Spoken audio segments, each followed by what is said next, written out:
What's up, everybody? This is Fred Richani of TSC on MNN. I'm honored and privileged to be joined by the cast and the writer of the play, The Best Punk Band in Conway, Missouri, coming to Fort Washington Collegiate Church, May 3rd to the 20th. Tickets on sale now. We are joined by the writer and creator, Kirby Fields, and the amazing actors on the line, Samantha Simone, who you may know from Townhouse Confidential, Jess Wood, and Lisa Graham Parson. Thank you all so much for joining us. How's everything going? Killer. Thanks for having us. Hey, we are having a blast. We are about, 2 weeks into rehearsals. So we are deep into it now. By the time your audience sees this, it'll be time to get your tickets and get to the show because it is everything you would want. Everything you would want. Absolutely. Kirby's written a wonderful script. We have, every person in this cast is a multi-talented performer. We've got live music. We've got musicians on stage. We've got actors playing dozens of roles. So it's a really not just fun, it is fun, but also engaging night of theater, live theater. So it's great. It's great. That's amazing. And before we kind of dive into this play and the concept of everything, we're not that far removed from about 3 or so years ago where a lot of people thought performing arts was at least dead for the time being, right? With COVID and everything else. Here we are, fast forward 2023. It is alive and well. Kirby and all y'all, how does it feel to kind of be on the other side now where you're back to doing these live performances? I'm going to speak because, hi, I'm Jess. I'm going to talk about, I play old Presley, like Presley present Presley, PP. And the band is called Presley, Cox, and the Fallout 5. So just to give you an idea. Anyway, so I'm a comic also, as well as an actor. So I have been performing through the pandemic, but it feels good to be with other people on stage. That's amazing to have people to lean on. And but I never stopped. Fred, come on. Hey, nobody can stop you. I could, especially with a shirt like that, nobody can stop you. This is actually our second full production since the pandemic started, I guess is the best way to put it, since I'm not sure it's officially ended yet. Mm-hmm. But our first full production around this time last year, we actually did have to have understudies go on after our second of 3 weekends because of the pandemic. So as much as I have been enjoying every minute of being in person and comfortable and frankly unmasked with this wonderful cast, there is a very small part of me that is still concerned. Given the experience only last year, I'm really hopeful and optimistic that this will be our first kind of full production that isn't uninterrupted in any way by the pandemic. Knock on wood, hopefully that is the case. Yeah. Now, Kirby, while we have you here, of course, and you're speaking, can you explain a little bit about the concept of the play, how you came up with it, and then we'll go around the room, of course, and discuss the respective roles. Sure.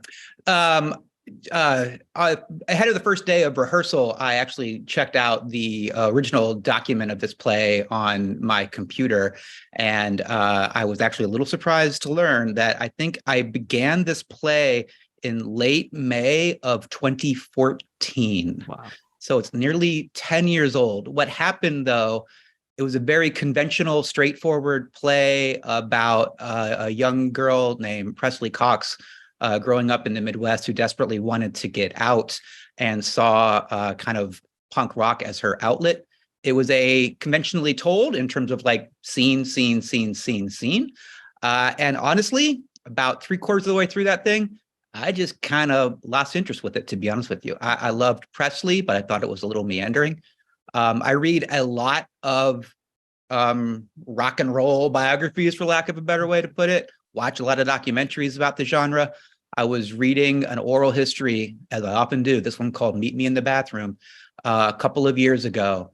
And I remember stopping as I was reading that book, putting it down, and just thinking in a flash, what if that play that stalled was a fake oral history about this band that she was part of? And it just opened it up in a way that allowed me to go kind of back to the beginning of it and then knock out that draft in like 2 weeks.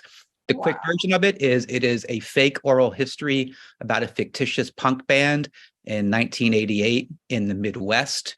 It features multiple versions of the same characters, some of them in their younger days in 1988, others of them contemporarily, looking back on those times.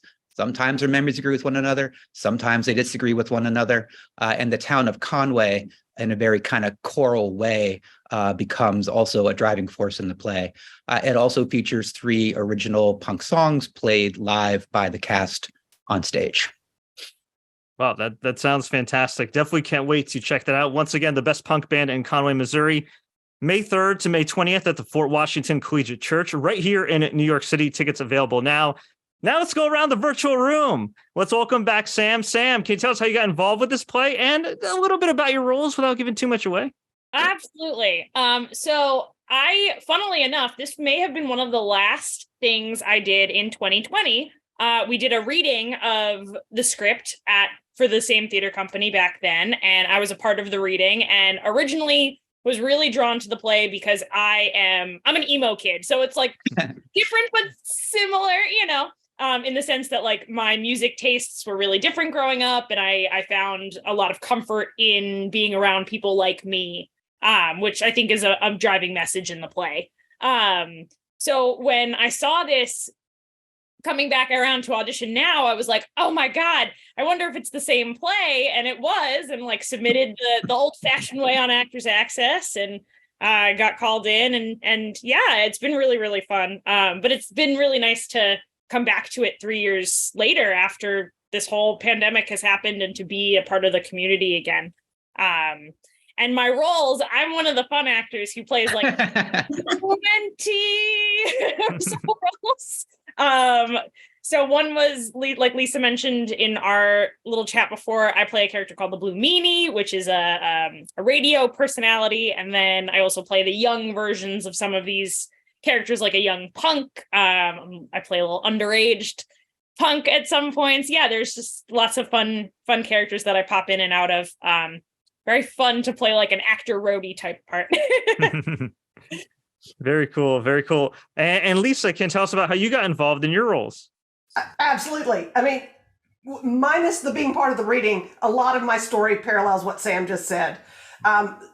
Submitted through Actors Access, was thrilled to get called, did the audition over Zoom, which is how I did theater during the pandemic, and was just so excited when they called me for the role. So my roles, it's called Track 8. So there's a lot of different roles involved in Track 8, probably one of the primary ones in this, as Kirby describes it, fake oral history about a fake band that's actually the true story of all of our lives, right? About being an outsider and having to make our way in and make our way. I think we can all relate to this. But if I'm sure your audience is like heavily into Greek classics, right? Maybe not. But in the classical theater, there were elements, roles known as the chorus, and part of their job was to keep things moving and explain things and give the audience insight into what was happening in the characters. So there are 3 of us known as Old Punk 1, Old Punk 2, and Old Punk 3. Moi. And we get to do wonderful stuff like that, which is, it's just great fun. Because, just like people do, just like I'm probably doing right now, you start telling one thing and then all of a sudden you want to talk about the history of rock and roll, right? And you're off on this other tangent over here. So there's so many fun elements like that in this script. There are other characters that, like Sam was saying, we pop in and do just a tiny bit of this character. So the audience will have a great deal of fun watching out for, somebody's mom or the slightly mean rich girl or, some of the other many characters I'm doing. But I am totally having a blast with this. And like I said, it's not just laugh, laugh, laugh, laugh. There is so much here that people can relate to. And I think it's a piece that everybody's going to enjoy. Amazing. And Jess, we heard a little bit about some of your roles that you're playing, but can you elaborate a little bit if you're allowed? Just Presley, actually. Myself and Zuzu. Zuzu plays my younger self. That's a real name of a real girl. That's not a made up. She's a lovely young actress who plays me as my younger self. And I can't put any more. The ladies really did a great job explaining what was going on. What I can say is that I actually, Kirby, do you mind that I tell the story about the casting? I'm fine with you. I was wondering, yeah, please do, Jess. Go right ahead. I submitted myself for a role like Lisa for a lot of characters. When they read me for it, I was very excited to give them some characters that they were like, no, we don't want any of your characters, miss. And so I got sad and I went away and I thought, well, I guess this is over. And then they called me back and they asked me to do a monologue that had to do with being in the pit, in the mosh pit. If your folks out there don't know what it is, it's like the place in front of the stage, yes, where everyone's dancing. Yeah. And I actually was a punk in the 80s. And so it really resonated with me so much. And I got to read the monologue for them on the callback. And then they ended up casting me. I was so happy and excited and like thrilled, because then I started to read the play and I realized this is really, I wasn't raised in a small town. I was actually raised in LA, Hollywood, but LA, Hollywood, it doesn't matter. New York City, we're all small towns. We're all trying to figure out, like Sam said, where do you fit in? How do you fit in? What can you find that you can have mutual stuff with? And it's usually art, music and art is how we all relate. That's why it's so sad it's not in the schools. But I know that's not what you asked. But, but I just was so excited that I got to do the main lady who this is about. And I have such wonderful, wonderful monologues that I get to deliver that are just filled with humor and emotional stuff and depth. And I'm just really grateful to be able to do this. And it's so fun. And I love everybody. I feel like we're in like punk rock camp. Yeah, I'll just add, if I may, we looked at a number of different women for Presley. Jess was able also to audition in person. There was just an authenticity to her at that audition that we strongly responded to, and thought, what if we had her read for Presley? And then I will leave it at that. I'm happy. I'm happy with all of our casting decisions. So thank you, Kirby. Everyone's really good. And when I have the little punk attitude, let's say at rehearsal, everyone kind of gives me a break because they know that I have it in my history. Oh dear, this woman actually comes from that. It'll be okay. She's okay. The director and I were talking about some kind of choice regarding Presley, the older version. And I at one point I was like, we should probably check with Jess on this. So even as the writer, I was acknowledging that she had a certain kind of ownership over the character that I was deferring to in that particular moment. That's great. Hey, I love the communication and the transparency there. That is so awesome. What a generous writer, right? Yeah. What a generous person with his own work. Isn't that beautiful? Very good. Now, Jess, you did mention the mosh pit. So how many people here have actually been a part of a mosh pit? Yeah. Okay. So 3 out of 5 of us. So what's or I guess for everybody anyway, and I'm sure everybody's always witnessed the mosh pit. What's the most awkward thing you've witnessed or been a part of in a mosh pit? Oh God, I'll go. Chicken, when playing chicken on somebody, you're on somebody's shoulders and you go in gosh. And like no one else is on anybody's shoulders. And you're like, wah! And then everybody's like, what the hell are you doing, lady? And or girl, I was a girl at the time. What are you doing up there, girl? And you're like, wah! And you're trying to be really punk rock, but you look like just like one of those weirdo girls at a rock concert who and is going to pull up her shirt, which definitely doesn't happen at punk shows. So I had to get down off his shoulders really fast. And you live to tell about it. So there you go. Oh gosh, I shouldn't be here. What about you, Sam? Oh man, well, Jess, as soon as you said chicken, I literally pictured like a physical chicken. Right. I did too. In the mosh pit. I was like, wait, what?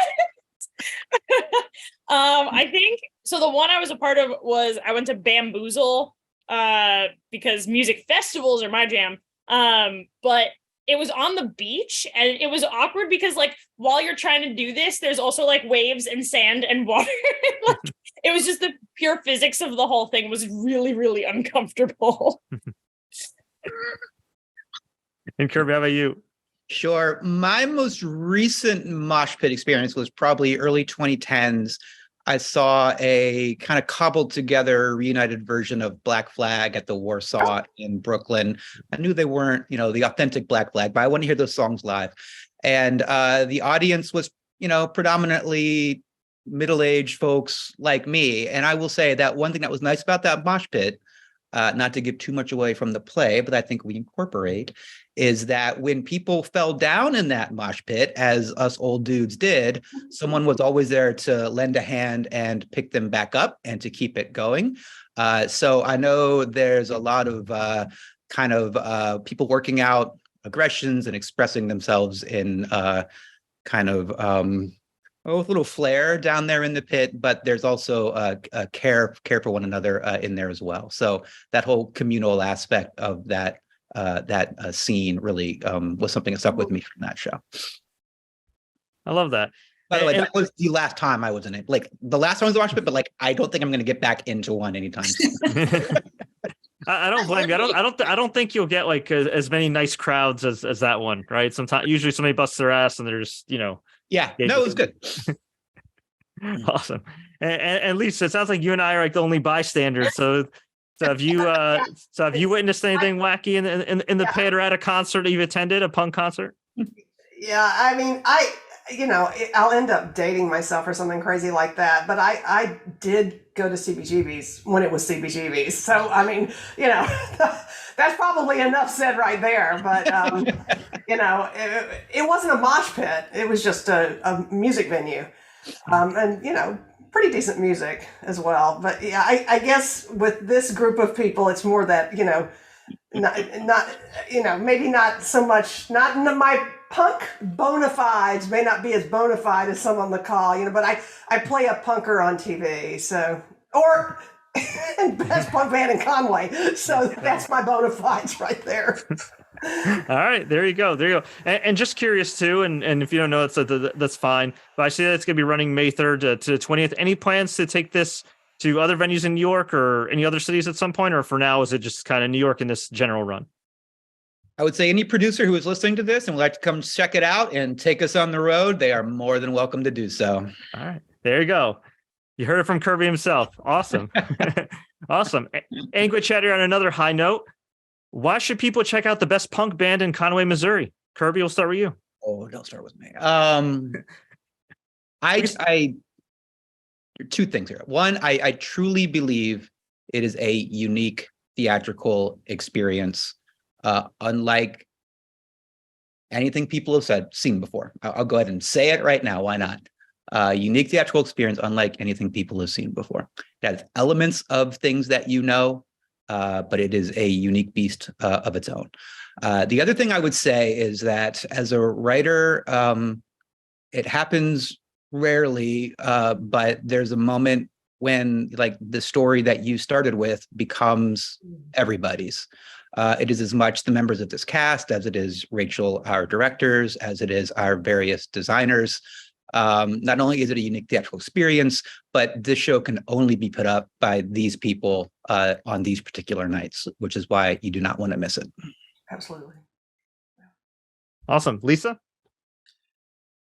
So nobody wants to miss this because in addition to all of this just flat out fun and hilarious situations and, oh my gosh, can you believe this happened to this character kind of scenes, people are going to identify and feel good about knowing that the characters, ultimately persevere. There's a lot of perseverance in this play. There's hope.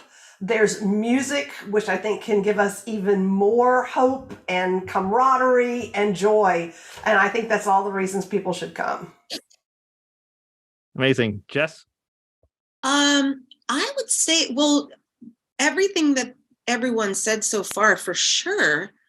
And then on top of it, like I'm inviting people who are those hard kind of theater, whatever, musicals, trying to be a punk rocker, get out of here. I got some of those folks. I'm going, come on, man, I promise this is going to be really relatable and really going to take you on a trip to like your own self. And I'm not even telling any stories out of class here when I say we all, I feel like, have been affected by it while we're working together.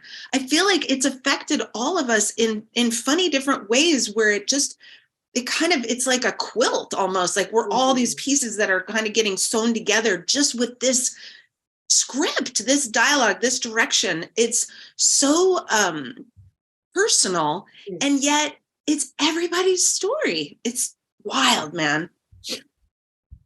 For sure. And Sam? Yeah. I mean, you all said everything so beautifully. I think the biggest thing that I've been taking away from every rehearsal is just the love and warmth in the room. And when the cast is loving what they're doing, the audience is going to love what they're seeing and love what they're being a part of. And they are very much a part of the story as we're telling it. They are there with us throughout the whole journey. So I think that love and that connection, music has been a very special part of my life. And I think as, a lot of people's lives. So just that form of community again that we've been missing for 3 years. Let's get back together. Definitely. Awesome. Well said from everyone here. Kirby, before I let you go, where can fans find more info about the play online? Yeah. Follow us on our social medias. Of course, we are Up Theater. That is theater with an ER. We have a webpage, of course, they can visit, Facebook, Instagram. We have Peter Michael Moreno is doing a fantastic job of getting the word out and is keeping everything updated in fresh ways on a regular basis. So they can absolutely find any of those locations, including ticket information.